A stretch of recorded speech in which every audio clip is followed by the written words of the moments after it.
Hello, good afternoon.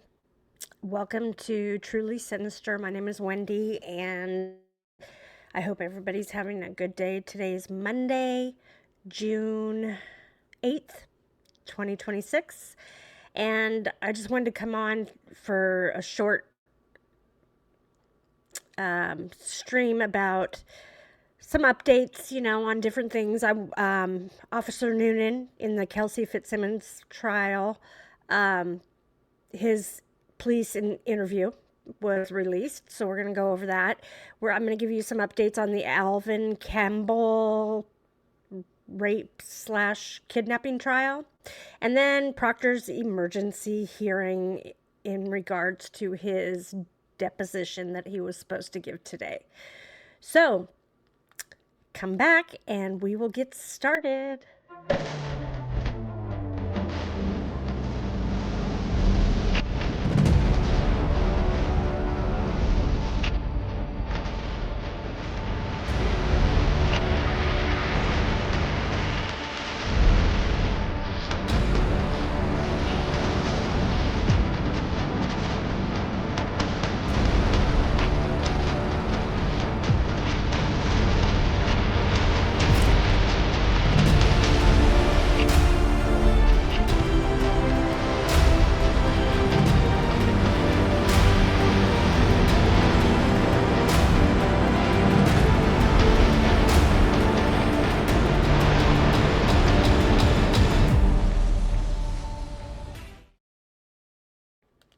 Welcome back.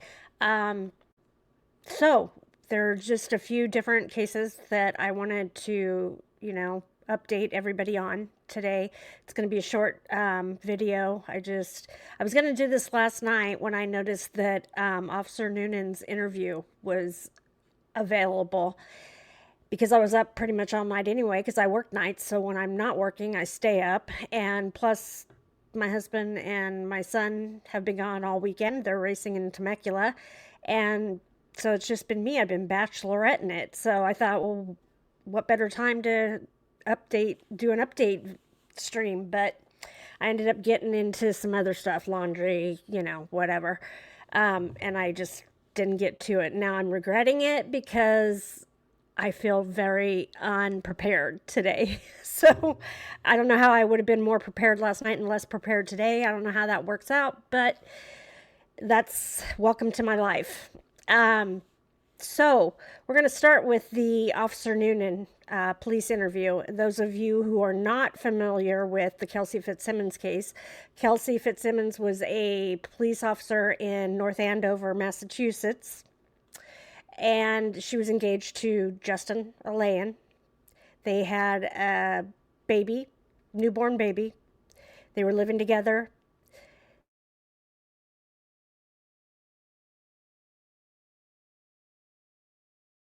Jesus, we're going to have this for Jack and Jill bachelorette party, or party weekend, and things didn't go that great. There's three sides to every story. We all know that. And Justin's side of the story and Kelsey's version of the story don't match. Surprise, surprise. And anyway, things didn't go well. And they ended up ending the weekend early. Kelsey and Justin both came home separately. Justin never came back to the house. Kelsey tried to contact him over and over. She had to go to the police station on that Monday to recertify for her BLS CPR certification, because she was returning from a medical leave, postpartum medical leave. She was suffering from postpartum depression / I wouldn't say psychosis, I would just say depression, but she was getting it treated, and she had a clearance to return back to work. So she had to get all her ducks in a row, get her certifications in order, get her gun back, and whatnot. Okay. So she was trying desperately to get a hold of Justin, to have him watch the baby while she went and recertified, and he wasn't getting back to her. So she had to take the baby with her. Little did she know that as soon as Justin got back from the weekend, he and his sister went directly to the court to file for an emergency restraining order and emergency custody of their son. And what was I going I'm sorry. He did this. He tricked Kelsey into thinking that he was going to meet her at some park so that they could talk. So Kelsey was waiting at this park after she got finished with her certification and everything. Kelsey waited at this park for about 2 hours with the baby, and the baby started getting fussy, so she needed to get the baby home. Justin obviously never showed up. She drove by a friend's house that was on her way from the park to her home, and she noticed a bunch of cars that she recognized there, and Justin's was one of them, as well as a couple of her bridesmaids. She called and inquired. She didn't get an answer, so she just went home. Well, the police met to have certain officers serve Kelsey with the restraining order that day, later on that evening, or around 6 o'clock. They were going to serve her with the restraining order, and I'm not going to say that yet. We'll find that out in the interview. But they were going to serve her with the restraining order and take the baby. Okay? This is on June 30th. She's supposed to go back to work on July 4th. And now she's faced with all this. She just got reinstated, got released to go back on the job after suffering from postpartum depression. And now she is finding out through a restraining order that her soon-to-be marriage is apparently off. She's been broken up via restraining order. And to top it off, they're going to take her baby away. So anyway, they show up to serve her these papers. And Officer Noonan and some other officers. Officer Noonan is somebody she knows because the year prior, she and Officer Noonan were called to a murder-suicide where a mother shot her infant and then shot herself. The mother was obviously suffering from postpartum depression / psychosis. It affected them very badly, as you can imagine, and they leaned on each other to get through that ordeal. So they knew each other. Okay, they had each other's phone numbers or whatever. So he shows up to serve her. And of course they don't have body cam footage, that these Massachusetts police department.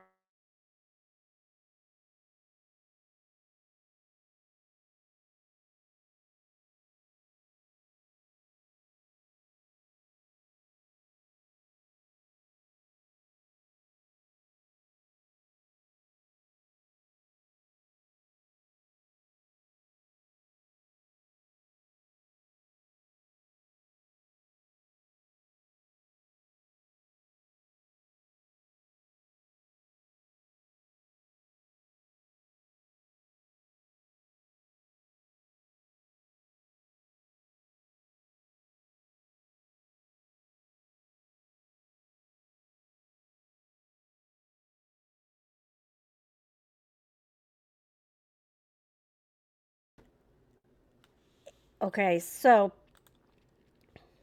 they serve her the papers. They're supposed to take her guns. They didn't do that. And she goes upstairs to pack a bag for the baby, pack some of the baby's belongings to send with the baby. When Officer Noonan has his back turned to her, she grabs her, officer, her department issued handgun, puts it to her head, and right about then, Officer Noonan turns around, sees her, tells her not to do it, and she pulls the trigger. Well, it doesn't do anything. It just clicks. At that point, Officer Noonan points his weapon at her and shoots her. Shoots twice. The first one misses her, the second one hits her in the chest. Kelsey spends 53 days in the hospital. She barely survived. She had multiple injuries, broken ribs, punctured lungs, hemothorax, kidney injury, you name it, she had it. And then she was left with shrapnel in her back. She had, I believe, 5 surgeries while she was in the hospital. She was arraigned in the hospital for attempted murder. Or I'm sorry, assault with a, they tried to get her for attempted murder, but they ended up only getting a grand jury to approve an assault with a dangerous weapon. So she's handcuffed to her bed until she's released, and then she's released directly to the jail. So we're going to listen. She stood trial. She went without her baby for 150 something days, I believe. She missed all the major early milestones in a baby's life. His first steps, probably his first words, his first Christmas, his first Thanksgiving, his crawling, you name it. She missed it. And Justin has made it virtually impossible for her to have any kind of visitation during all this time. She eventually went to trial. She was acquitted. She opted for a bench trial, which I believe is the smart thing to do, and she was acquitted. So what we're going to, and now she's fighting for her baby, to get her baby back. And she's got a long fight ahead of her, but she's doing it. So what we're going to do is they finally released Officer Noonan, the officer that shot her, his police interview. And we are going to watch that. So, here we go.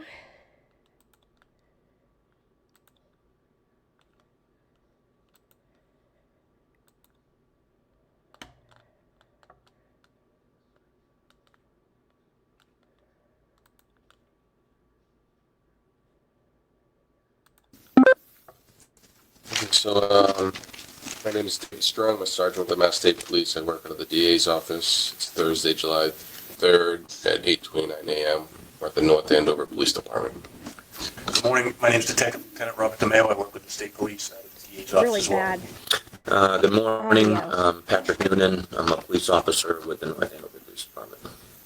Morning, Gary Nolan, Nolan. I'm counsel to the NEPBA and the North Andover Police Patrolmen's Union. So, we're here to talk about the...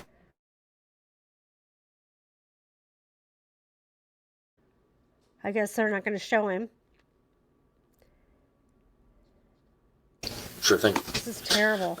So on Monday, I was working a swap for another officer on my day off.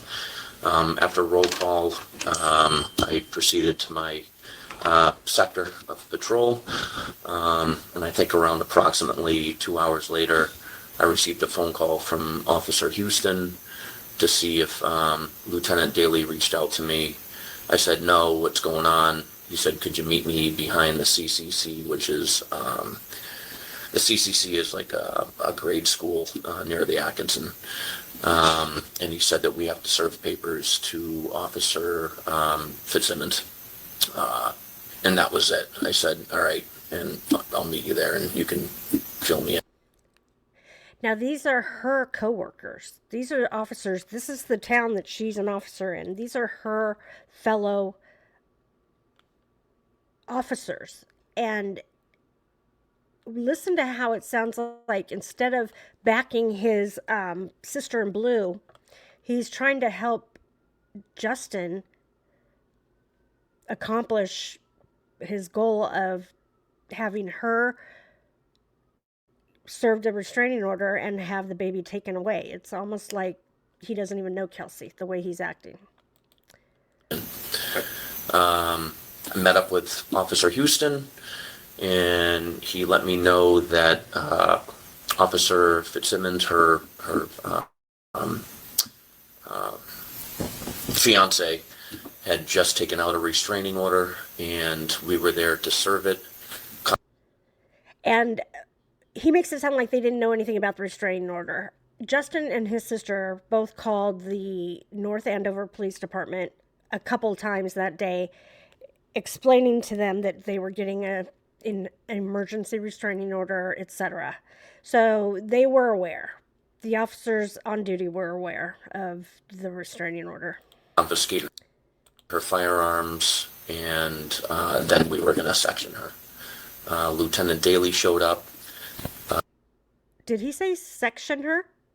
As in 5150 hold? Is that what he said? Let's hear that. Order, and we were there to serve it, confiscate her firearms, and then we were going to section her. Lieutenant Daly showed. I don't recall them ever mentioning that they were going to section her. In fact, when he served the restraining order, he didn't mention anything about sectioning her to her. And I don't believe that he mentioned anything about that on the stand when he testified. Did he? Am I missing something? I don't think that he did. Up, explained everything that Officer Houston did, and Lieutenant Daly stated that he would be the one to knock on the. Sorry for interrupting again, but it's fair use, so I have to anyway. But in case, for those of you that don't know, a Section 12 in Massachusetts is like a 5150 hold or a 72-hour hold. It's when somebody is threatening harm upon themselves or others, and they are committed for a 72-hour observation hold against their will. It's like a psych hold. The door, present the restraining order, and take it from there. Okay. Once we arrived at the house, before we arrived at the house, we noticed that she had parked her vehicle as far away from her house as possible. I thought that was strange. I looked at Officer Houston. I expressed. They acted like her parking at that school was suspicious, and Kelsey explained that she parked at that school after she saw all the cars of her wedding party and her fiance at a mutual friend's house, and she called them and nobody would answer, so she was suspicious. She didn't know if they were all going to come over and gang up on her. She didn't know what was going on, so she didn't want them to think she was home, so she parked at the school. Totally non-suspicious, nothing, nefarious. She just felt safer that with them, and yet they're making it sound like, she's planning on ambushing them or something. It's really strange. That I didn't like this scenario, and if we saw her walking to the car, we should box her in and take her into custody as soon as possible. That didn't happen. So we proceeded to the house.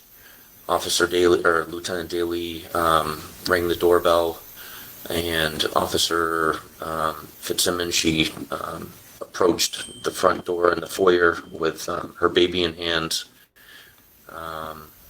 She acted surprised, what are you guys doing here? What's going on? And it was explained to her that she had a restraining order. She let us in the house, and we proceeded. She wasn't acting surprised. She was surprised. They make it sound like she should have been expecting this.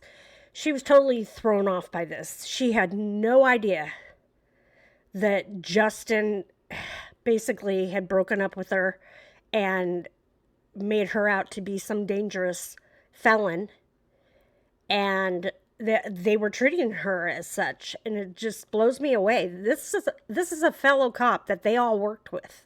This is the shift she worked. These guys knew her. Into the family room. Okay. What was her demeanor, everything? She was distraught. The sound is confused terrible. or acting like she was confused.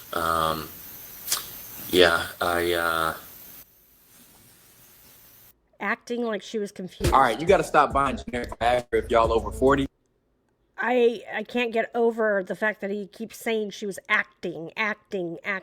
She was confused. She didn't know what was going on. Just give me a second. Okay.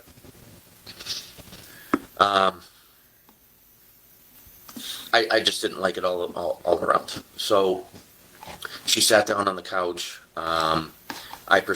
I really don't like that they're not showing him. I want to see his body language. Proceeded to scan the family room.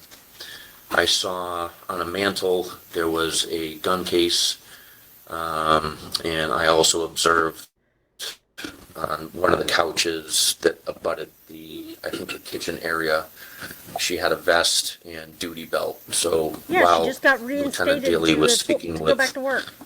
with her, I looked at Officer Houston, and I kind of gave him like a glance, like, hey, we be aware of what's going on. I checked the gun case; it was empty.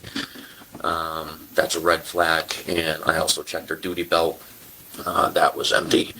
So I was kind of concerned of where she was sitting and what was around her at the time. Not concerned enough to actually physically ask her for her weapons right then and right there. That should have been the first thing that they did, was confiscate her weapons. If they were that nervous about her being violent. But they don't.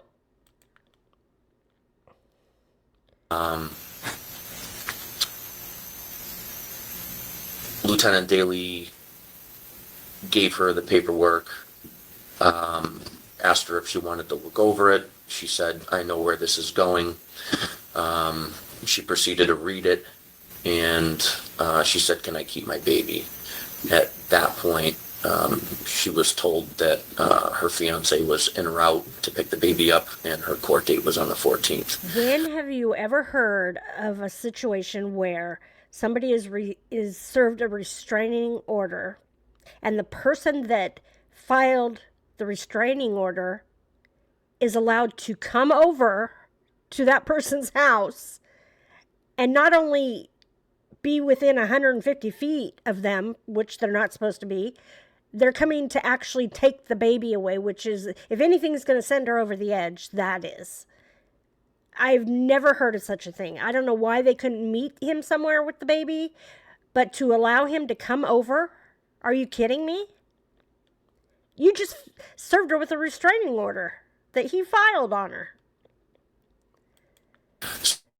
So she would have to surrender her firearms, and obviously her son.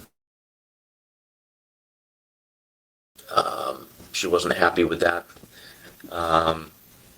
She was asked to gather up some belongings for the baby for the next couple weeks, at which point she got up, she handed the baby off to me. I wasn't comfortable with that because I don't like my hands full. The baby was crying. I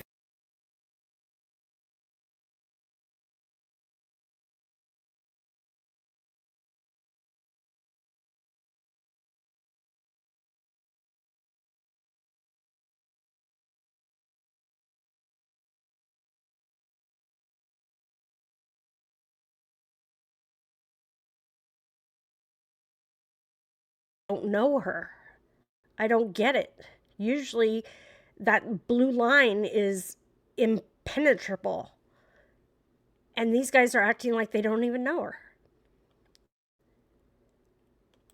I tried to feed the baby, console it, at which point Kelsey walked off into, there was another room to the right of the front. It looked like there were some weights in there.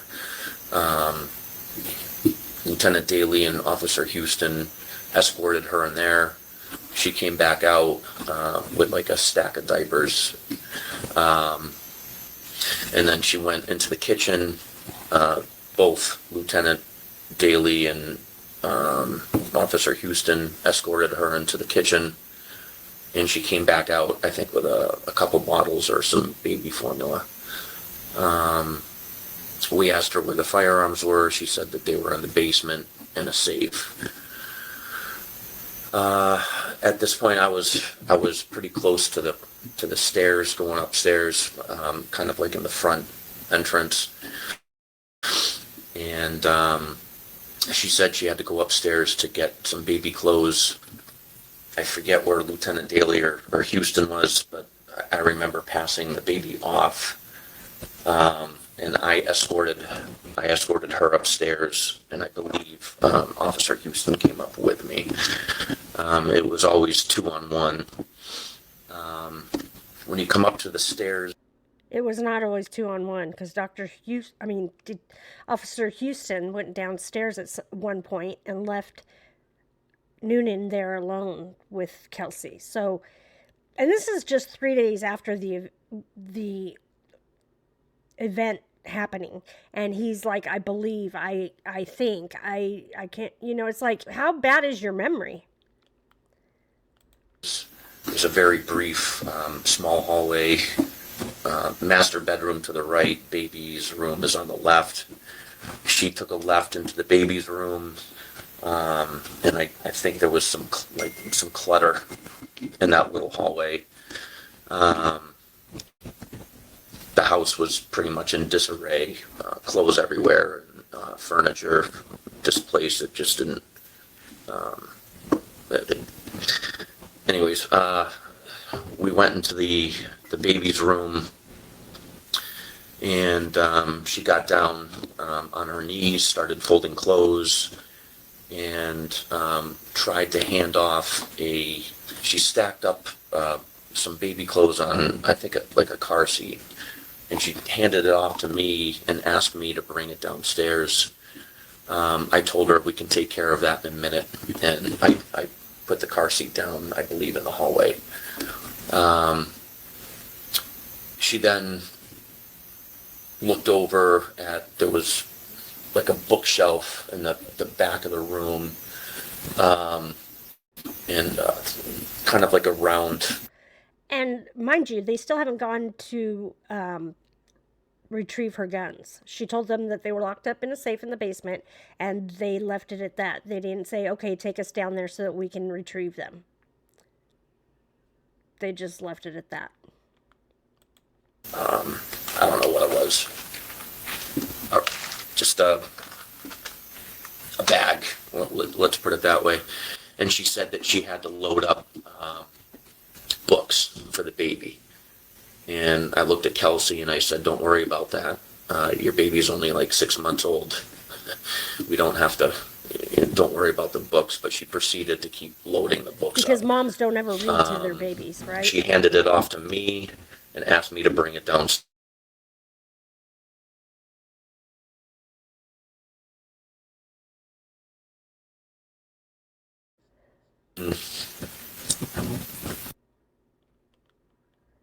You say you. It blows me away that, in his report, he says that she lunges behind a door. First of all, she's on her knees, so her lunging is pretty much impossible, okay? Second of all, there are no doors on any of the rooms in this house. Because on Melanie Little's show, we did a Zillow walkthrough, and there are no doors on any of these rooms.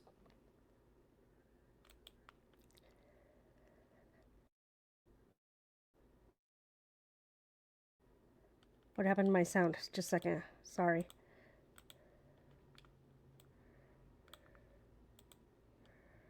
And I told her we can take care of that in a minute. And I put that down in the hallway. Officer Houston, let me rewind. While she was doing this, someone came in through the front door.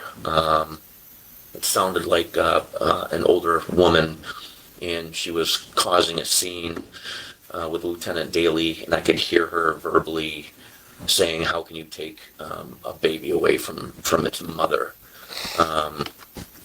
Kelsey was listening, I was listening, and I asked How does she know that they're going to take the baby away? When Kelsey called her, when she opened the front door and when she answered the door and saw the officer standing there, she called her mom. She didn't know then that they were going to take her baby. She just called her mom and asked her to come over to be with her because there were 3 officers with her and she was home alone with the baby. Her mom, I don't believe, knew at that time that the baby was being taken. So I call bullshit on that. Kelsey, who was that? I said, is that your mom? And she said, I have no idea. I don't know who that is. I believe at that point, that's where Officer Houston went downstairs to help out Lieutenant Daly. Once that happened, Officer Fitzsimmons got up, said she had to go get some more clothes in her room. When she went into her room, she took a knee. There was a pile of clothes in the middle of the floor. She proceeded to start folding them and putting some clothes in a bag. She said, these clothes are dirty and I have to find some more clothes. I said, don't worry about it. I'm sure wherever Justin is going to bring the baby, her fiance, there's going to be a washer and dryer. Just go with the program. Your court date is in 2 weeks. Everything is okay. Just. They act like 2 weeks is nothing. This is a new mother with a new baby. She's breastfeeding him, mind you. And they're acting like 2 weeks isn't a big deal. Like Kelsey said on the stand, 2 weeks is forever to be without your baby. A day, 2 weeks, it doesn't matter. Put whatever clothes you need and let's get back downstairs. She stopped. It almost looked like she froze. She started to shake pretty bad. And I tried to console her and say everything's going to be fine. Her bedroom door, so I'm in the hallway, I think right near the stairs, probably within as far as we are. She's on a knee. The door frame, it's a short wall, so the door frame's right here. I couldn't see what was behind the door frame to her right, to my left. She lunged, and when she came back, she already had a firearm aimed at me, and she pulled the trigger. I was already drawing out and yelling at her to not do it, drop the gun. Once I saw it, it went click.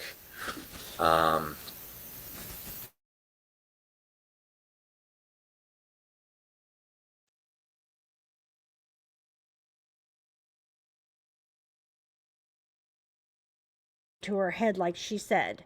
Because most officers, when somebody pulls a gun on them, they say, drop it, or I'll shoot. It's only when somebody's threatening to harm themselves that they usually say, don't do it, don't do it. And the officers downstairs said that he said, don't do it. As I was coming up, she was already backpedaling and doing a tap rack. I'm giving her commands, and I believe I used the right side of the door frame as cover. I know a round can go through a wall, but that's all I had. At that point, I knew she was going to kill me. So I pulled the trigger once, kept giving commands. Nothing happened. I pulled the trigger again. She was still doing a tap rack. And at that point, I saw her flinch, and she went over. She didn't flinch and collapsed, go over, she fell flew down. back. She's tiny.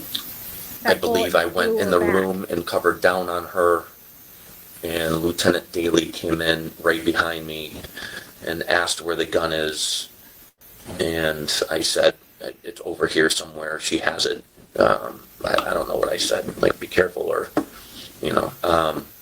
So he stepped over Kelsey, and I believe when he rolled her over, the gun was underneath. He picked up the firearm, put it on the bed. I grabbed the firearm because I wanted it away from her. She was still conscious and alert. And I walked over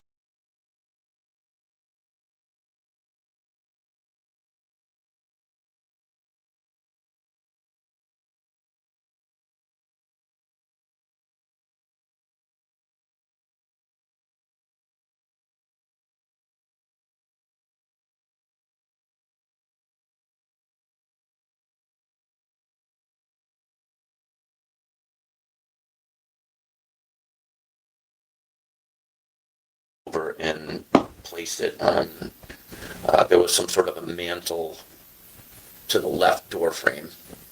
I know the bed was right here. There was some sort of a mantle right here. So I put it right there, and I came back and we started rendering.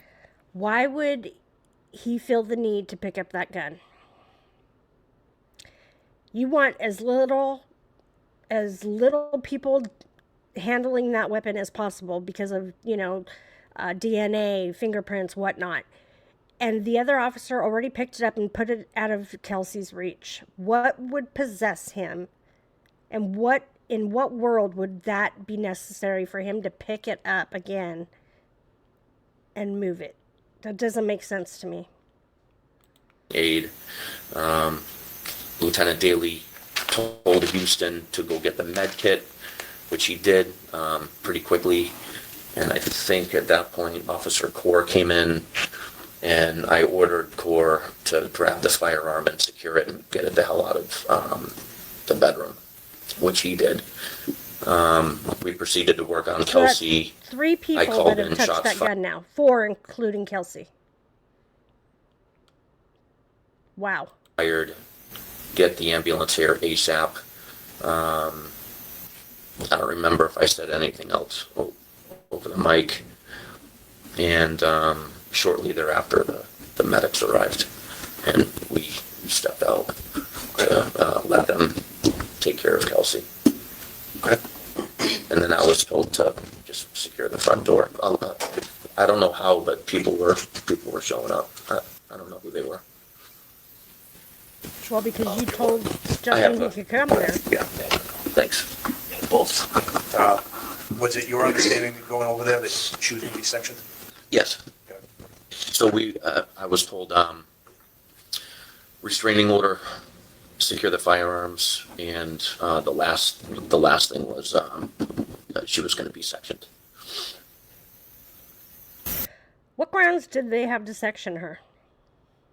She was just released to go back to work.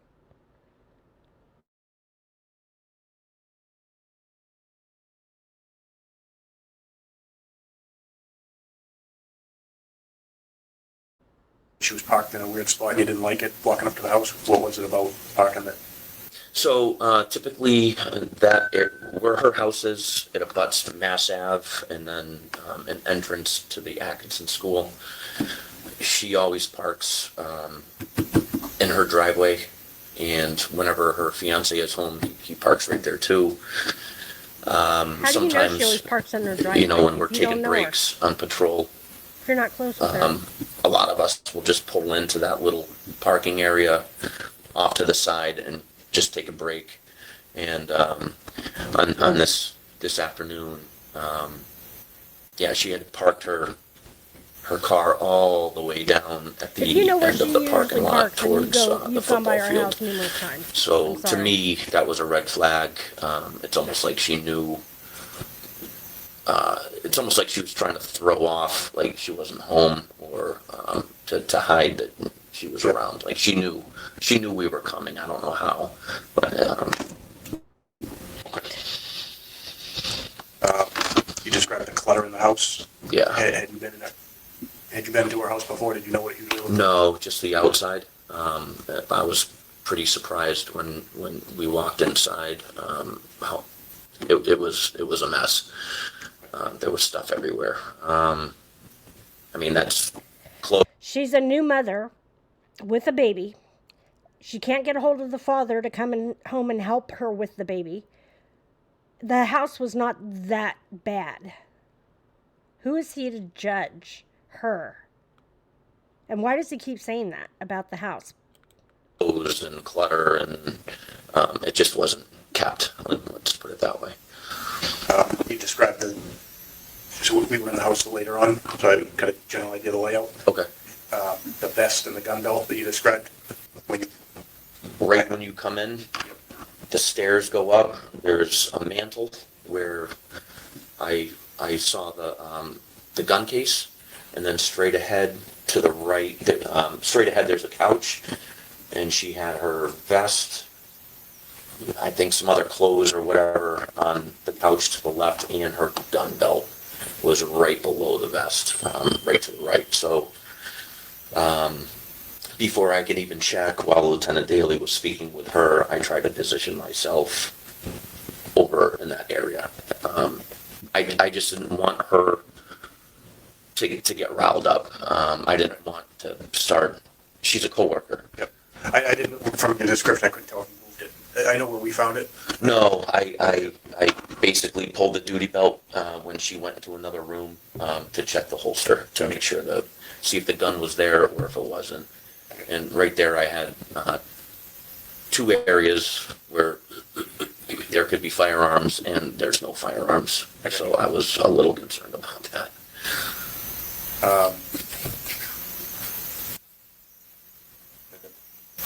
All the way up to what she's in her bedroom. Yeah. What were the commands? So she lunges towards that corner area. You said, what were the commands you gave her? Don't do it.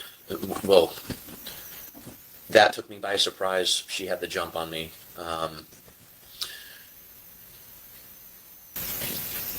Right when she lunged, the OODA loop, I know it takes a split second to a second for your brain to register what's happening. I knew something was happening, and by the time when she came up and presented the firearm and it went click, I could see in her eyes that she was expecting it to go off. That's when she jumped up, and I started yelling at her, "Don't do it," and drop the gun, "Don't do it, don't do it." And she was already backpedaling and side shuffling, so backpedaling past the bed and doing a side shuffle to her left, which would be to my right, and I was tracking her as she was tap racking and then coming back up on me. So one of our questions was she intending to shoot herself or intending to point the gun at you, and you believe she was pointing at you? Yes. Okay. I think she was trying to shoot me to get rid of me so she could. I'm not gonna express my own opinion on what I think her true intentions were, but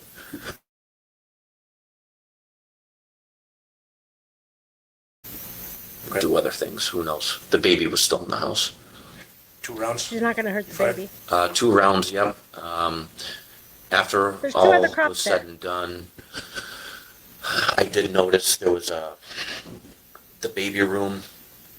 There was a door with like little square windows in it, if you know what I mean. Do you know what I mean? Almost like a French door. I know what you're describing. I'm trying to picture it in the house. It's a little square, like a. And then this was the door to the baby's room? Yes. I noticed that one of the windows was broken, bottom right, and it kind of made me second guess. Did I shoot 2 rounds, or did she get a round off on me and it went through the window? I didn't see any glass on the ground, and I forget the conversation I was having. It was with another officer, and they said, "Oh, that might be old."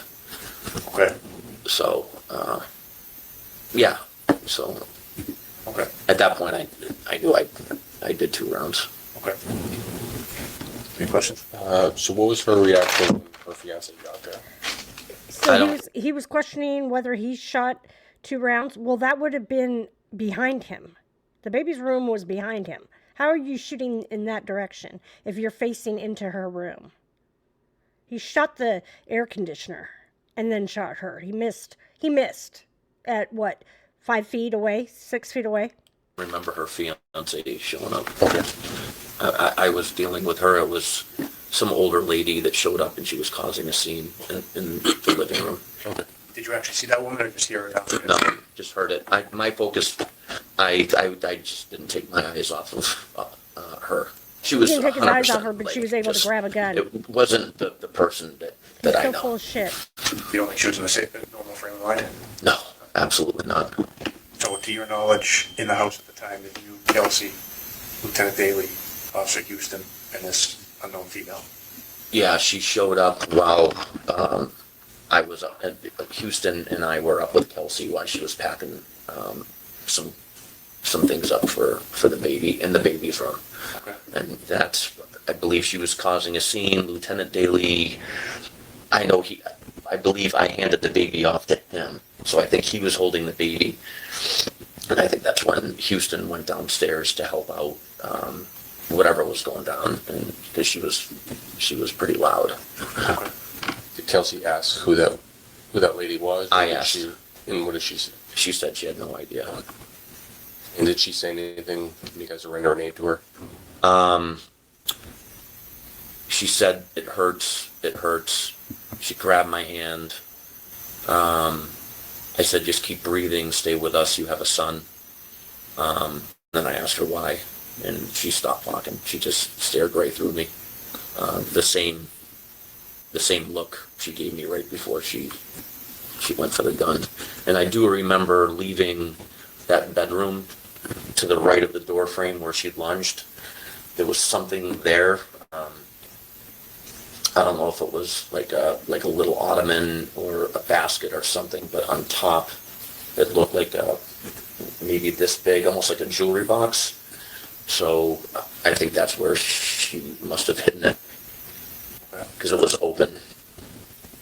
It was like a wooden box, and it was open. Because I scanned that room when she was, I stepped in the door frame and looked around, and I no, didn't see anything. I was looking for a gun. Okay. No more questions. That's it. No.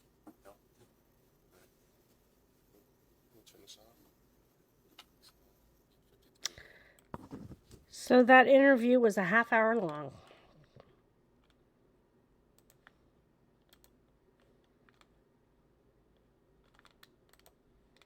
She almost dies, and it's worth a half-hour interview.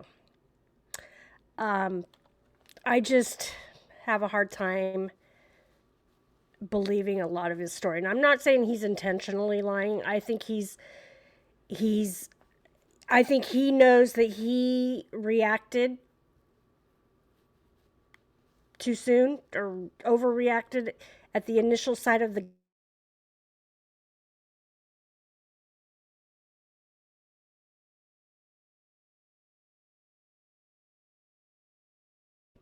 stupid, and he didn't have control over the situation, and he didn't know what else to do but shoot. That's what I think. That's my personal opinion, and they're not saying one way or the other that they believe that that's what happened, but he's making her out to be a total villainess, and I have a problem with that, because I just have a problem with that. But she was acquitted, and now she's working on getting her son back, and I couldn't be happier for her. I feel so bad that she missed so much of her son's life. I mean, yeah, she's got years and years and years ahead of her, but there's a lot of milestones that take place in that period of time, and she missed out on a whole lot, and out of no fault of her own, other than she was so distraught and so crushed that she didn't see any other way out but to kill herself. And that breaks my heart. That truly breaks my heart. But she's got a long battle ahead of her, but she's a fighter, and I don't see her failing. I think she's going to be very successful. I think she's going to raise a great son. I would leave the area if I were her. I would move. I wouldn't want to stick around there. His family apparently has a lot of clout in that area, in that town, and you just don't want to be around them. I mean, the family proved to be very, very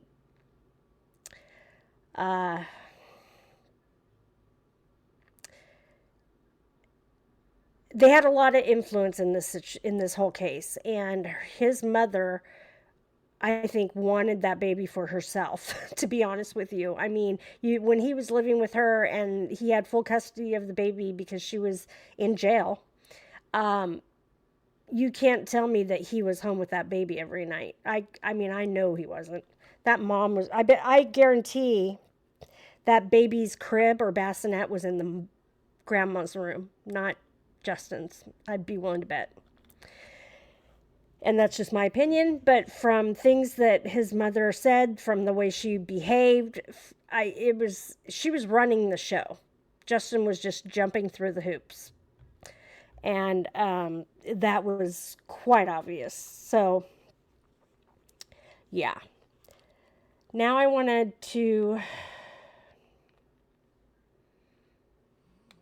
go over the emergency hearing that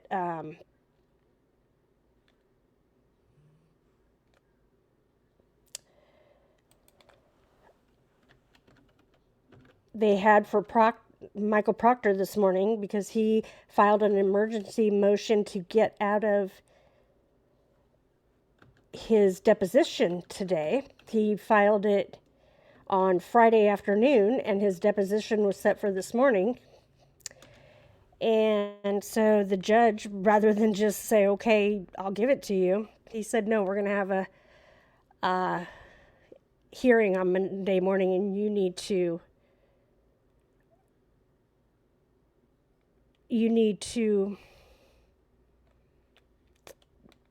convince me that that's necessary. Because the judge is irritated that nobody is getting their depositions done. Nobody's, it's like they're dragging their feet on this, and he's sick of it. He's done. He's over it. So, I know that Brad Ellis recorded the Zoom hearing. So shout out to Brad Ellis. Let's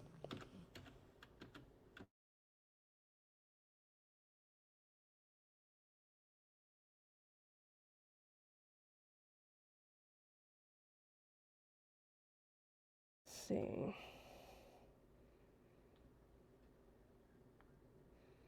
It is Brad Ellis, right? Yes.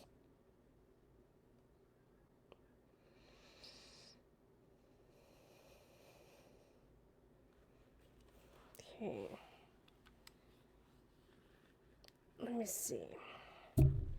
Sorry.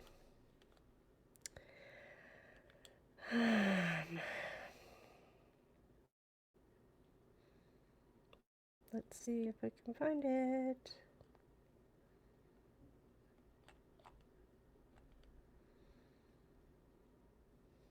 I'm sorry, it's Grant Smith Ellis. I don't know where I was getting Brad from. I knew that didn't sound right. I think I went to school with a Brad Ellis. I think that's where I got it from. Sorry. Okay.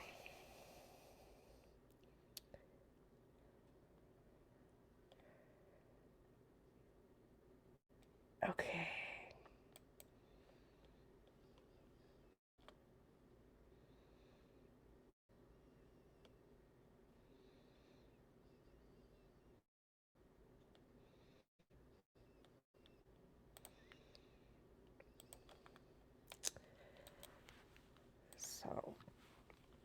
Let's.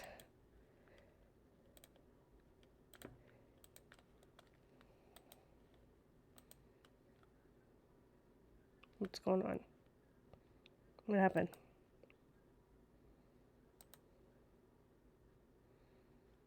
Okay, wait a minute.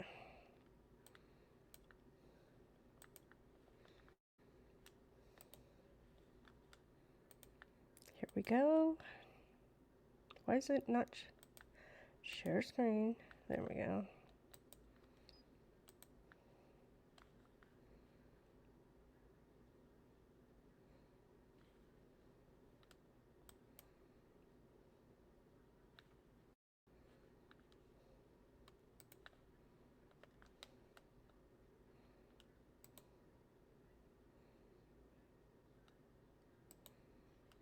Wait a minute. Shit. Sorry. I don't know why it's not sharing.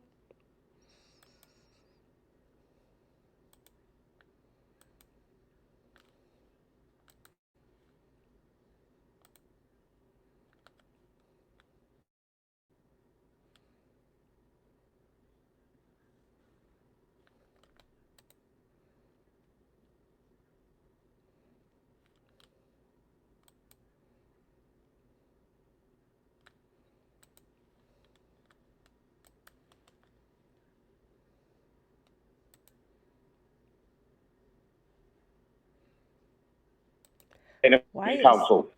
Okay, just, I'm sorry. Oh, it's... Good morning, Your Honor.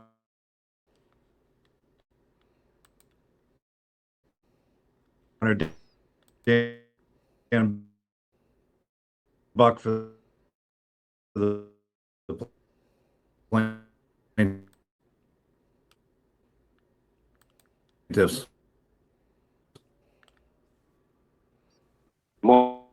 Morning.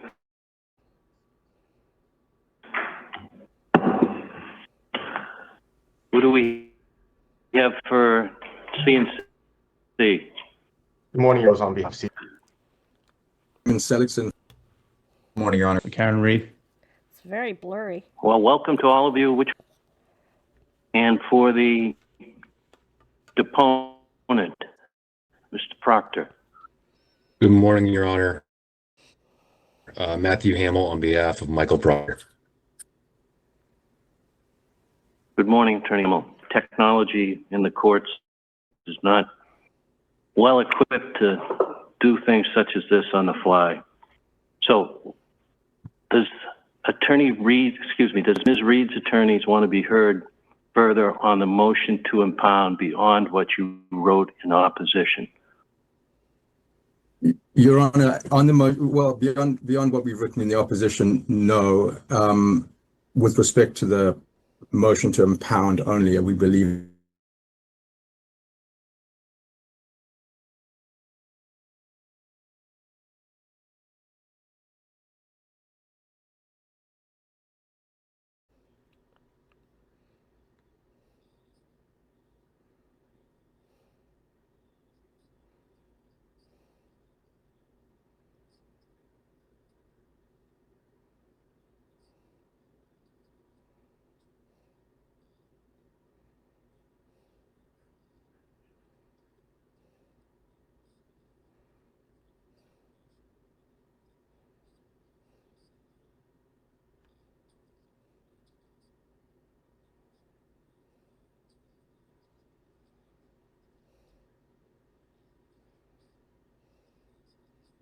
Phone containing pertaining to information contained in those affidavits.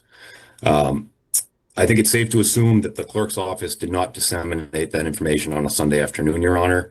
I obviously can't connect any dots, and I don't intend to do so here, but that is why we are seeking impoundment. This is obviously a very public case. I don't need to tell anyone that. But I don't believe that our client's medical personal information, a non-party to this case, needs to be all over the internet when we're just seeking a new deposition date. Your Honor, if I may respond to the inference from... Well, Michael Proctor didn't seem to care about Karen Reed's privacy to her medical records when he was blurting them all out and, telling all his friends about her medical conditions, right? I mean, please spare me. Mr. Hamill, about how whatever he filed on Sunday ends up on the internet. There is, I categorically deny and Attorney reject it. Sellison, he didn't point any fingers. He could have meant me. I don't know. So let's move on. All right. Okay. Thank you, Judge. All right. Thank you. So the next issue is the motion before the court. Before we get to that, I find that there's good cause to impound the material that's contained in the affidavits, and I'm going to impound them provisionally at this time for purposes of this hearing. So, Attorney Hamill, do you want to be heard on your motion relative to deposition? Your Honor, just briefly, and I'd like to address a few things that were noted in the response of Ms. Reed. Again, we're seeking very limited relief in nature, Your Honor. We're seeking a new deposition date. 99% of the time, I could pick up the phone and call opposing counsel, and this would be resolved without the need to involve Your Honor in the court. That's not the case here. Ms. Reed's opposition. Attorney Hamill, hang on. I mean, normally you could, but normally it wouldn't be 4 or 5 days before the scheduled deposition. The information that you're relying upon would have been provided much sooner than that. Understood, Your Honor. And I know Your Honor had a few specific questions in the order that was put out last week, including when we learned of that, the circumstances of Mr. Proctor's unavailability late Thursday. We informed counsel of his unavailability first thing Friday. I fully agree that the timing is unfortunate there, Your Honor. Ms. Reed's opposition seems to suggest that we first reached out to our client on Wednesday, June 3rd, about his deposition. That's false, and that's not in the affidavits. We communicated with our client about the deposition back in April when we agreed to reschedule the deposition at Ms. Reed's counsel's request. Again, we intend to produce Mr. Proctor for his deposition, but given the circumstances set forth in the provisionally impounded affidavits, we need a new date, and we believe we have put good cause on this record to obtain a new date. You state you'll produce him, but you don't give an indication in your filings when. Yes, Your Honor. As noted in the impounded materials, my client's situation is ongoing. We are in constant communication with him, and we will provide dates as soon as possible to counsel. I understand we are on Mr. Proctor is not a party to this case, but we understand that the court is on a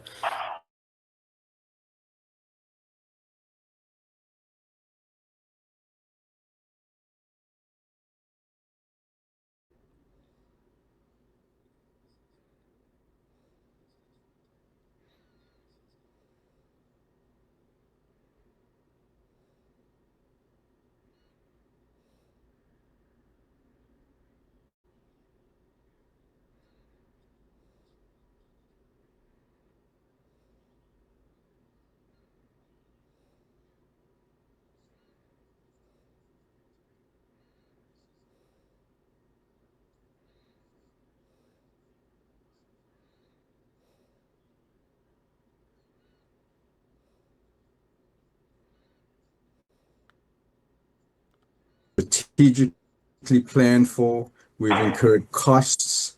Now, 4 days before the deposition, suddenly there is a need to continue it. There is no, other than conclusory statements, which I understand the judge, you judge, you're going to impound, but other than conclusory statements, there's no evidence provided of what exactly is the reasoning for family commitments that may be impacting the ability to attend today, health issues that are causing the inability to attend today, to seek a continuance on the eve of such an important deposition after we have incurred so much time, effort, and expense, including travel, Attorney Jackson traveled from California here to conduct the deposition. And we planned around that and strategically planned around that. And the schedule that Your Honor is keeping us to efficient. Mr. Proctor says in his affidavit that his attorneys are contacting.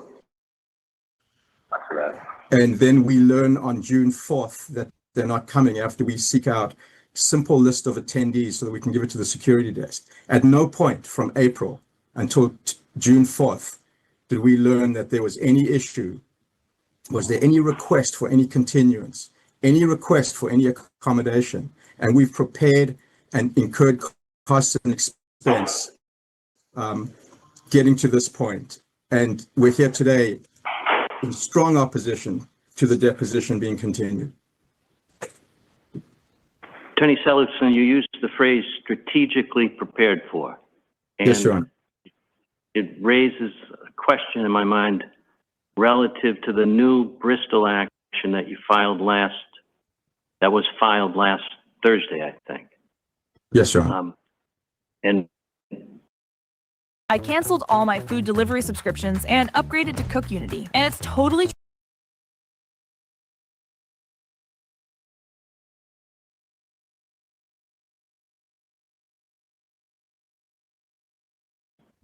Ms. Reed's attorneys were fully aware that Attorney Hamill's office was involved on behalf of Mr. Proctor, correct? Yes, Your Honor. For the deposition in this case, yes. Was notice of that intent to file the Bristol action given to Mr. Proctor's attorneys? No, Your Honor. Firstly, I want to be respectful of the court's inquiry. I also want to be careful how I discuss our strategic attorney work product, attorney-client planning. When I say strategic, I mean sequencing of depositions. Nothing to do with the Massachusetts State Police complaint we filed. Those dates there wasn't some kind of effort to impact the deposition with the filing of the complaint, if that's what the court is asking. Strategic, as I stated, was with respect to sequencing of depositions in the wrongful death case, which we have been talking about as a team for months. That's what I mean, Your Honor. Okay, thank you. Anything else, Attorney Seligson? Your Honor, what I'd like to do is ask the court to deny the motion. And if the court's inclined to grant the motion, we would ask that we be entitled to submit a petition for our fees and costs in having to redo the prep, redo the logistical planning. But again, we'd ask that that the motion be denied and that Mr. Proctor arrive for his deposition today and that we conduct it as noticed. Thank you. Attorney Buck, do you want to be heard? Your Honor, I just want to, from Mr. Proctor, but don't take a position as to whether that testimony is taken today or in the future. Thank you. Attorney Rose, do you want to be heard? No, Your Honor, we take no position with regards to the motion. Attorney Daly? No, Your Honor, thank you. Okay. Thank you, everyone. We're going to take a short recess and I'll come back out. Thank you. Thank you, Your Honor. Thank you, Your Honor. Good, all right.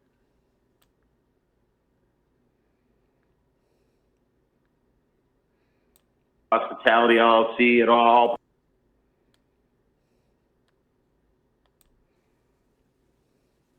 Good, all right.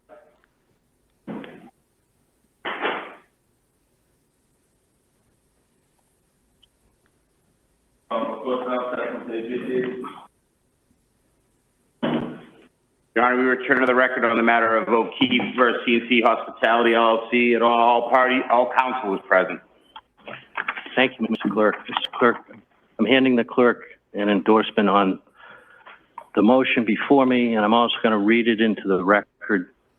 For this case to proceed efficiently and for our system of justice to work, certain basic things have to happen. A subpoena needs to mean something. A lawyer's agreement needs to have some meaning. Lawyers need to communicate with their clients.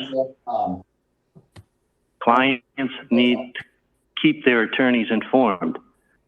And when given an opportunity to provide support for a party's request, that party needs to avail themselves of the opportunity. Based on the record before me, there is insufficient information to support a delay in the deposition going forward. However, given the claims made in the filings over the weekend, I will delay making a final decision on the motion until 4 p.m. today to give Mr. Proctor's counsel the opportunity to supplement the record before me. The subpoena requiring Mr. Proctor to appear for deposition today is stayed for 24 hours. Further hearing will be held today at 4:15 p.m. by Zoom. I followed up with Attorney Seligson on his reference to strategically preparing for the deposition today because I read in the media of an appearance on the Today Show Friday morning where Ms. Reed said that her new civil lawsuit was always part of a plan that she has. And beside her were attorneys Jackson and Charles Waters, who cast the case as a bid to expose institutional corruption in Massachusetts law enforcement and to hold someone accountable for the death of her boyfriend, Officer John O'Keefe. Although there is no duty is counsel to have informed Mr. Proctor's counsel of the intent to file the most recently filed Bristol County action, I think it is unreasonable to have not to done so with a scheduled deposition pending and then to have filed such action 4 days before the scheduled deposition. The actions by counsel, Mr. Proctor's counsel seeking to continue the deposition at the last moment, and Ms. Reed's counsel filing its new action 4 days before the scheduled deposition with an obviously planned appearance on national television, brought to mind comment 4 to Rule 3.5 of the Massachusetts Rules of Professional Conduct, wherein it is stated, an advocate can present the cause, protect the record for subsequent review, and preserve professional integrity by patient firmness no less effectively than by theatrics. As St. Mary's University School of Law Assistant Professor David Bernardo noted years ago at a conference on professional responsibility, civility in the legal profession is generally defined as treating others, opposing counsel, the court, clients, and others with courtesy, dignity, and kindness. Thanks for appearing this morning. We'll see everyone at 4:15 this afternoon.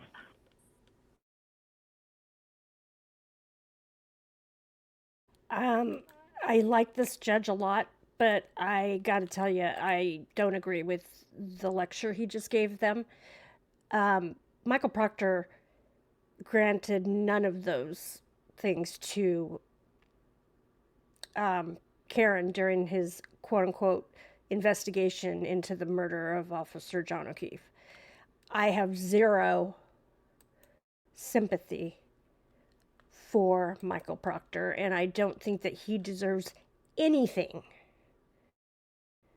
Karen doesn't owe him a goddamn thing. So, I'm sorry, Judge, I have to disagree with that. Sorry. Okay, so now we're going to watch the 4 o'clock hearing.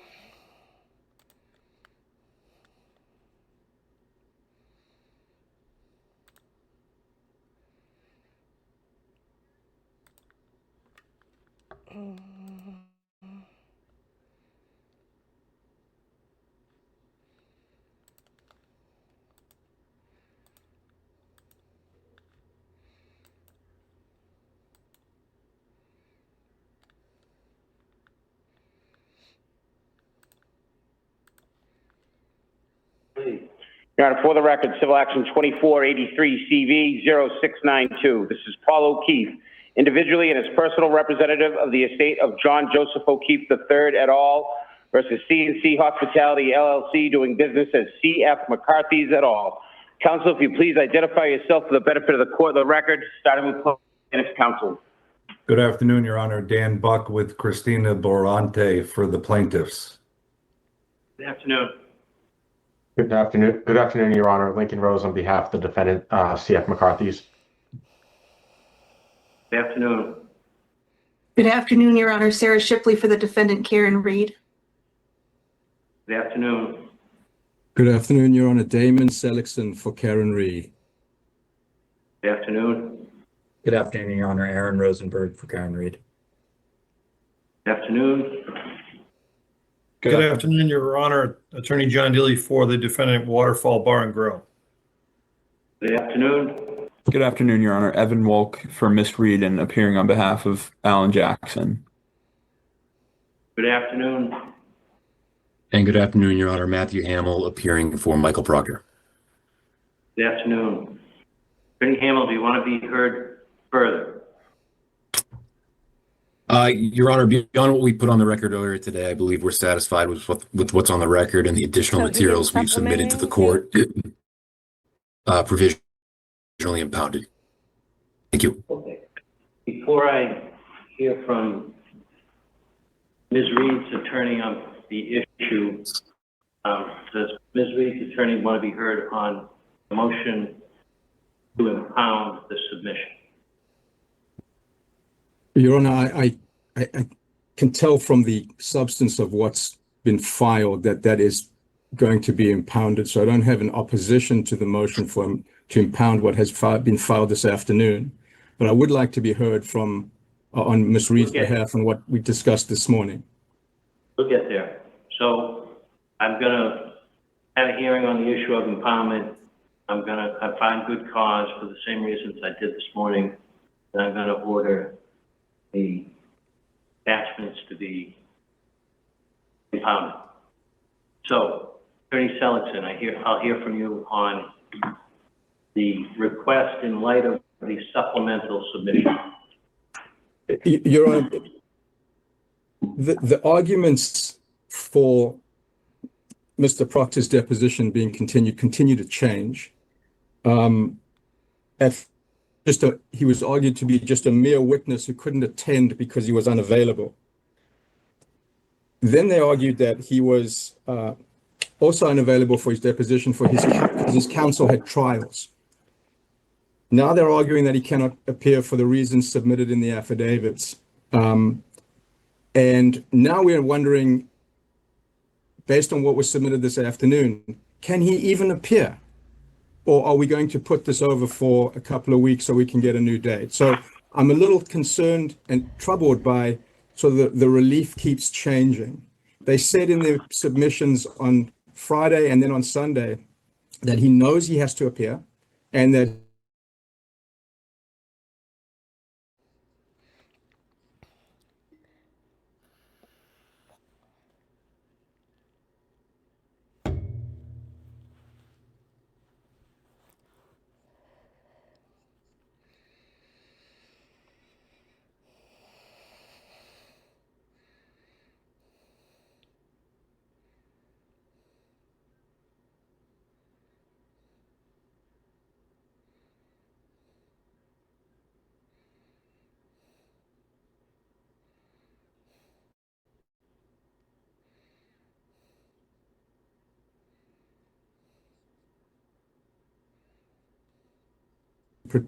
preserve my client's rights, Judge, and I'd like to do that if given a chance, and I would be brief.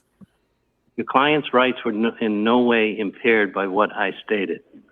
So we're going to move on. If you're all done with the substance of the request. Okay? So, Attorney Hamill, do you want to add anything further? Your Honor, I'll just add that the relief has not changed in our view. From the start, we have sought to get a new date. Again, we're not seeking to preclude Ms. Reed from taking this deposition at all. We are simply seeking a new date for the reasons that we provided to the court already and the reasons we've already put on the record. Okay. Does anyone else want to be heard? Hearing from no one. I didn't hear that. I'm sorry. Your Honor, I guess without sort of running afoul of what you've just said to me, there is a question about notice. You've injected a different type of notice requirement that is perplexing to me and my colleagues about notice of things. Attorney Seligson, the great thing about this process is if I issue a decision, we generally don't engage in a discussion or dialogue about it. You can appeal something if you want to. If you want to submit something in writing for clarification, I'm not going to engage in a dialogue back and forth. That's not why we're here right now. Understood. Okay? So, thank you. So I find that the supplemental submission does not provide sufficient support to grant the extraordinary request before the court, which is to continue a long notice deposition, which was scheduled on a date agreed to, and the request, in effect, is made 1 business day from the scheduled deposition. The timing of the request remains a concern. In addition, I am not convinced that the signatory of the letter submitted is qualified to give the opinions contained therein. Even if there had been a curriculum vitae submitted, Sorry, I totally muted that line accidentally. I just saw your email. Oh, okay. There was one I clicked and I was like, fuck, was that it? No. Okay, cool. Somebody didn't mute. Jesus Christ. Okay. Even if there had been a curriculum vitae submitted, I am not convinced that it would show qualifications to give such opinions. The opinions are general in nature, do not provide any detail relative to the information referenced in the first paragraph of the letter. The opinions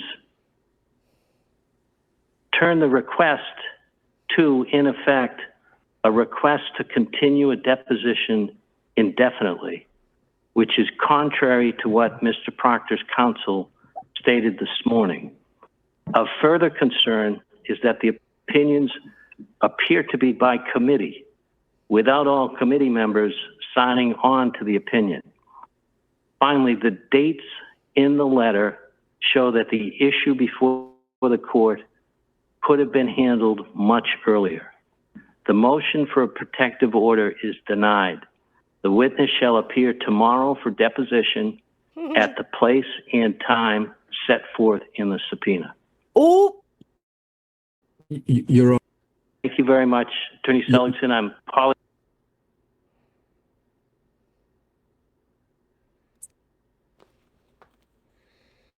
Why did Amazon send me $20,000?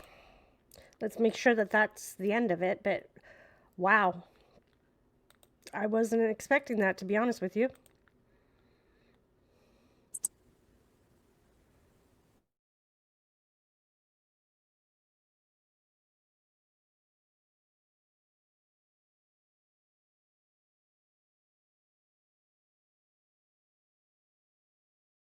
Okay.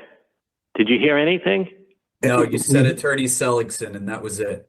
You're on. It was brilliant. I'll tell you that. But Attorney Seligson, I was apologizing to you if you felt that I cut you off. But the issues you were raising are not the reason why we're here at 4:30 in the afternoon. All right. I understand, Judge. There is one issue, just very brief, is the deposition. We appreciate the fact that the deposition is ordered to go forward. And order to go forward tomorrow is problematic. We'd like to get with counsel for Mr. Proctor and get a prompt new date that works for us. This tomorrow doesn't work for our scheduling, unfortunately. But hang on. I'm going to have the clerk put you all in a waiting room. Can you do that? You can talk, and when you're done, someone can email the clerk and let them know you're ready. Do you have Clerk Dorman's email address? Yes. Okay. So we're going to put you in a waiting room. You can talk about it and let us know when you're ready, and we'll be here. Okay? Thank you, Judge. Thank you, Your Honor. But I'm curious if the deposition clearly given what I've heard about the length of the maybe 3 depositions that took place in this case, isn't going to be done in a day. So why would you have something else scheduled tomorrow? Why wouldn't you just continue until the deposition is completed? Well, we weren't certain that we would not conclude it tomorrow, Your Honor, but people's schedules just don't allow for it to continue the second day in a row. Obviously, if we didn't finish it, we would suspend and find a date that did work. But to take it off, which is the worst thing in the world. Why not just schedule the deposition day to day to be continued until it's completed? But I'll leave you They to have talk 44,000 amongst pages yourself. of Let us know when you're ready. data to go through with Michael Proctor. It's going to take more than a day. No, once they come back, I'm going to come back. My name is Grant. I'm in a waiting room. My name is Grant Smith Ellis. We are going to let the attorneys now go into a waiting room where they'll determine.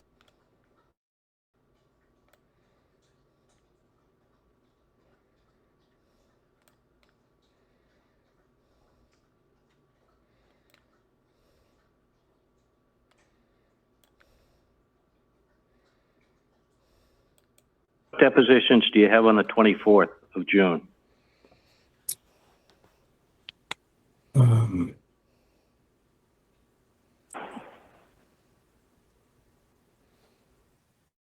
The 24th of June.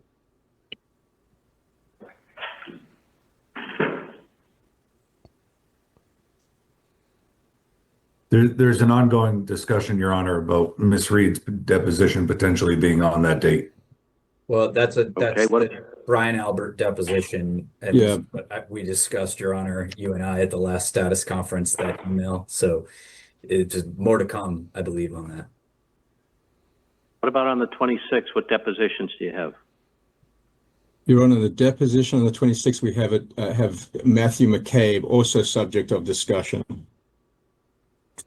What time's that start? That's supposed to start at 10 a.m. Okay. So can we have a status conference at 9:45 by Zoom right before the deposition starting?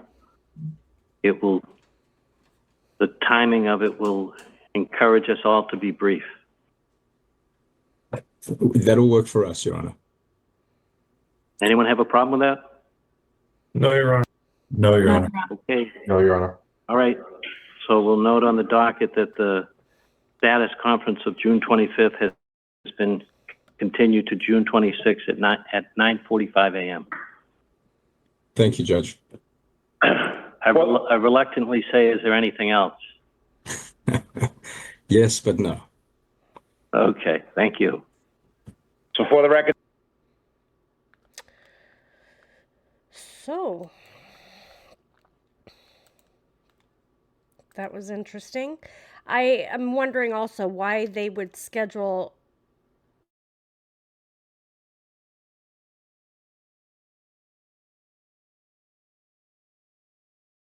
freezing up on me the day after Michael Proctor's deposition is set to begin, because like they said, his deposition is supposed to be a long one. They were talking about talking about it possibly taking days. So why they wouldn't block off 2 to 3 days for Michael Proctor's deposition alone, I'm not understanding. So anyway, it doesn't seem like the judge was too impressed with the information and the supplemental submission that Michael Proctor's lawyer made. And it sounds like they knew quite a bit in advance that he wasn't going to be available because of medical. And yet they chose to wait till Friday afternoon. So I think he probably saw the release of those text messages and panicked and said, I'm not going, and left his lawyer to deal with it, and which is bullshit. Face the music. You did this to yourself, so you need to, you made your bed. Now it's time to lie in it like a big boy. Okay, the last thing I wanted to cover is really short because there's not a lot of information out there. Is Alvin Campbell trial. Alvin Campbell is the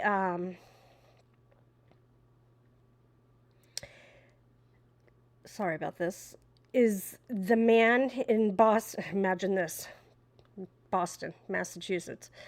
You can't make this stuff up. I mean, he is the man who's the brother of the Massachusetts Attorney General, Andrea Campbell. He is charged with the rape and kidnapping, assault and battery of numerous women between the years of 2017 and 2019. He drove around the Boston area, the city area, and targeted intoxicated women leaving the bars in Boston. He portrayed himself as an Uber driver, and then he would record on his phone his assaults. And the lady in 2017 that he assaulted, she woke up in his bed.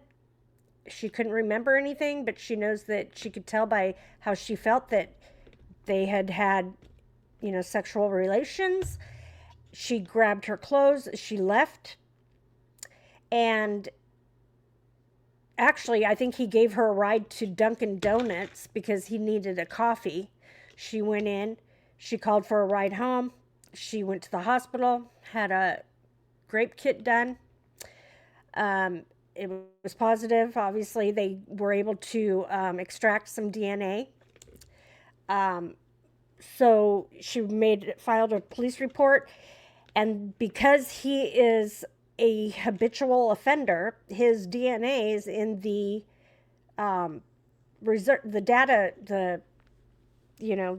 the records of the prison system.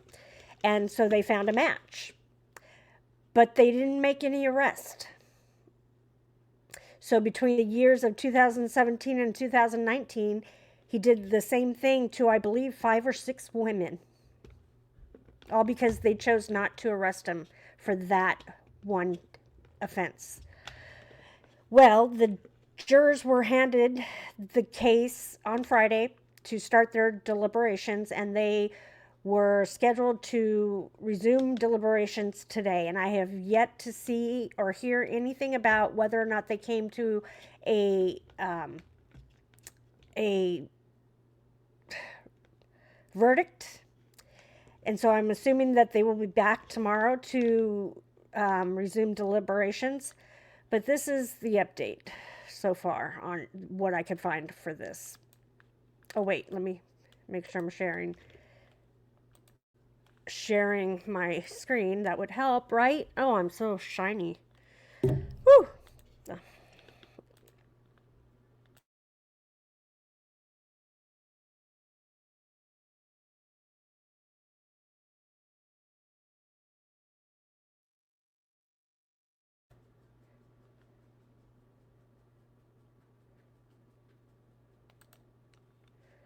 Okay.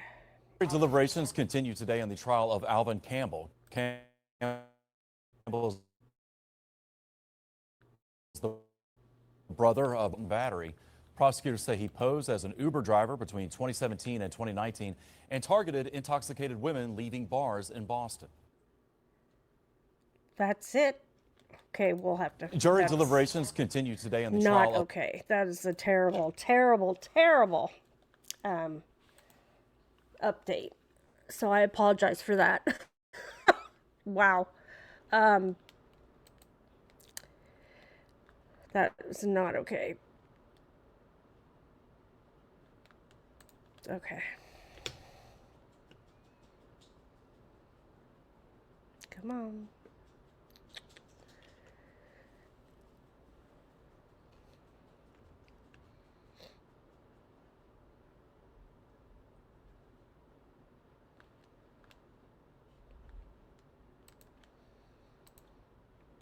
Trying to get this recording done before my husband and son get home because they're going to make all kinds of noise. So too. That's, oh my gosh.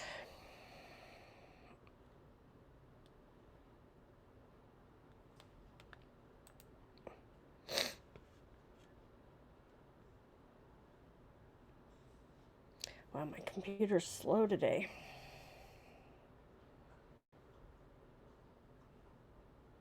And I know once they get home, my dogs are going to go crazy. So there's that. Come on. Wow.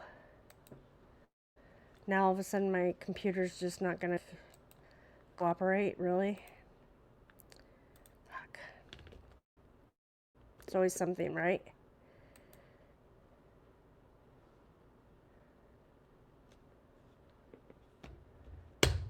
Why is this?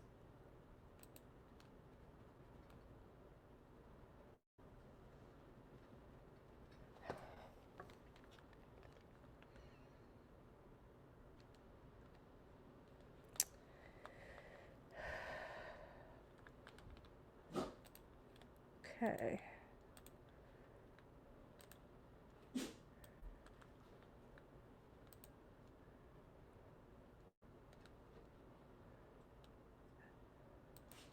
Is it going to share my screen or not? God.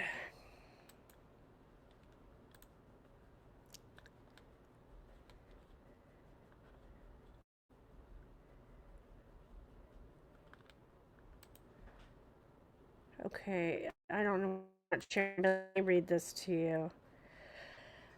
A jury will continue its deliberations on Monday in the trial of Massachusetts General Andrea Campbell's brother, Alvin Campbell Jr., who is accused of raping several women while posing as a Alvin Campbell Jr. is charged with 7 involving 6 victims, 2 counts of kidnapping, 2 counts of indecent assault and battery involving 1 alleged victim, 8 counts of photographing an unsuspecting person in the nude, and 1 count of assault with intent to rape. Prosecutors allege the offenses occurred between 2017 and 2019 and involved 7 women. The Suffolk Court jury began deliberations on Thursday on question looking for clarity on some legal language before being dismissed for the day. Friday, the jury had another question about how to move forward if they could not reach a unanimous verdict on one item. The judge told them that was hypothetical and she couldn't answer and to keep trying. The jury later adjourned for the day without reaching a verdict. Investigators allege he targeted intoxicated women outside bars in Boston, pretending to be an Uber driver before assaulting them. Police said DNA evidence linked him to the crimes. Quote, Alvin Campbell had a plan. Night after night, Alvin Campbell drove his car into downtown Boston late at night when the cars were winding down, and I think it's supposed to be the bars. The bars were winding down, and he looked for targets.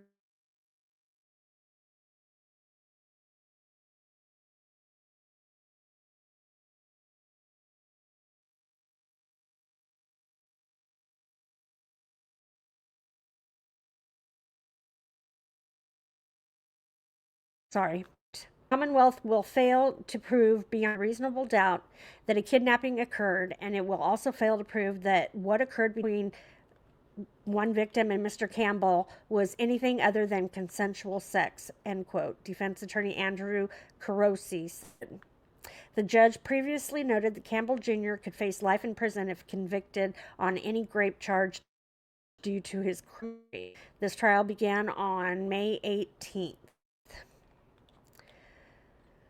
So, it would appear that they have not verdict again, but let's see if it's going to share it and play the video now. It's not looking promising, but we're going to try. Alternate juror has been dismissed, and the judge sending the jury home for the day. They told her they were exhausted and ready to start deliberations back up again on Monday.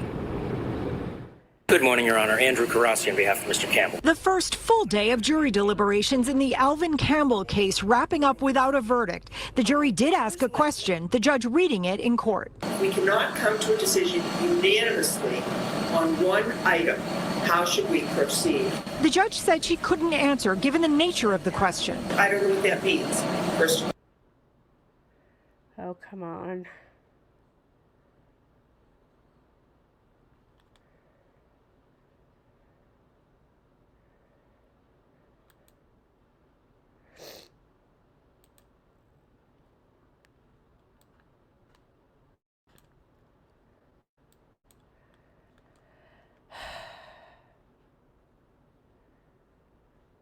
Come on.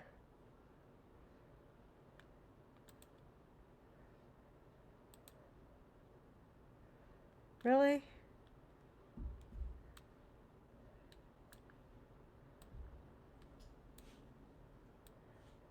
Wow.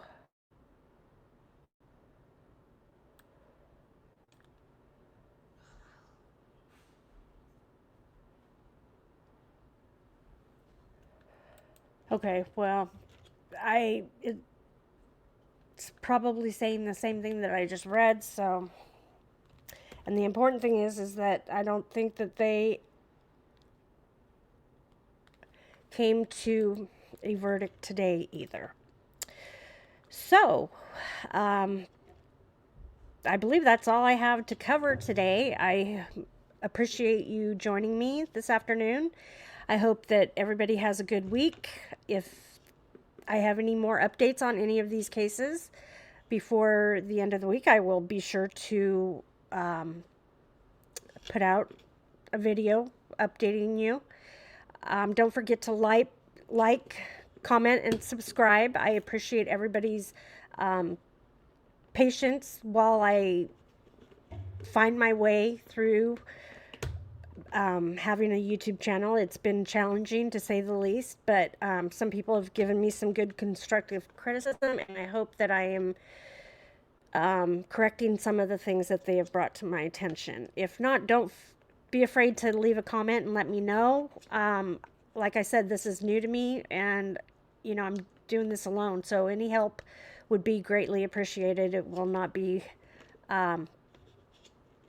accepted bitterly. So again, I hope you guys have a good rest of your day, and don't forget to like and subscribe. It's free, and ciao for now.